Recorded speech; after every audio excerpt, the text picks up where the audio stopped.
নামাজের নিয়ত।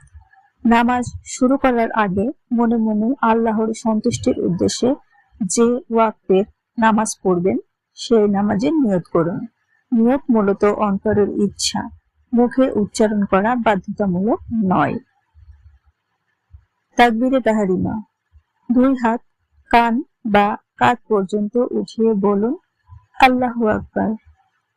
এরপর ডান হাত বাম হাতের উপর রেখে বুকে বা নাভির নিচে কিয়ামে দাঁড়ান। সানা পড়া।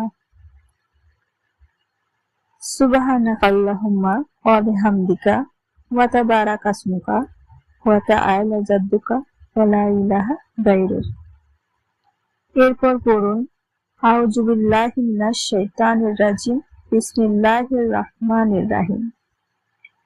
এটা বলে সূরা ফাতিহা পড়ুন এবং তার সাথে অন্য যে কোনো একটি সূরা মিলিয়ে পড়বেন, যেমন সূরা ইখলাস, সূরা কাউসার বা সূরা ফালাক। রুকুতে যাওয়ার আগে আল্লাহু আকবার বলবেন। আল্লাহু আকবার বলার পরে রুকুতে যান। রুকুতে অন্তত 3 বার পড়ুন সুবহানা রাব্বিয়াল আযীম। রুকু থেকে উঠে দাঁড়িয়ে বলুন সামিআল্লাহু লিমান হামিদা।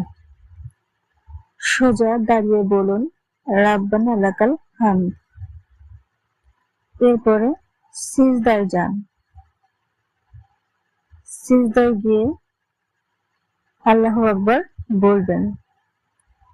সিজদায় অন্তত 3 বার পড়ুন সুবহানা রাব্বিয়াল আলা।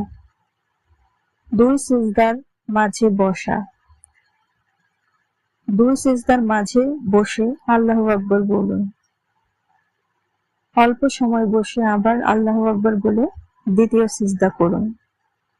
দ্বিতীয় সিজদাতেও 3 বার পড়ুন সুবহানা রাব্বিয়াল আলা। এরপরে দ্বিতীয় রাকাত। দ্বিতীয় রাকাতে দাঁড়িয়ে প্রথম রাকাতের মতোই সূরা ফাতিহা ও আরেকটি সূরা পড়ুন। এরপর একইভাবে রুকু ও 2টি সিজদা সম্পন্ন করুন। তাশাহুদ। দ্বিতীয় রাকাত শেষে বসে আত্তাহিয়াতু পড়ুন। যদি নামাজ 2 রাকাতের হয় তাহলে এরপরে দুরূদে ইব্রাহিম ও দোয়া মাসুরা পড়বেন। যদি 3 বা 4 রাকাতের নামাজ হয় তাহলে আত্তাহিয়াতু পড়ে পরবর্তী রাকাতের জন্য দাঁড়িয়ে যাবেন।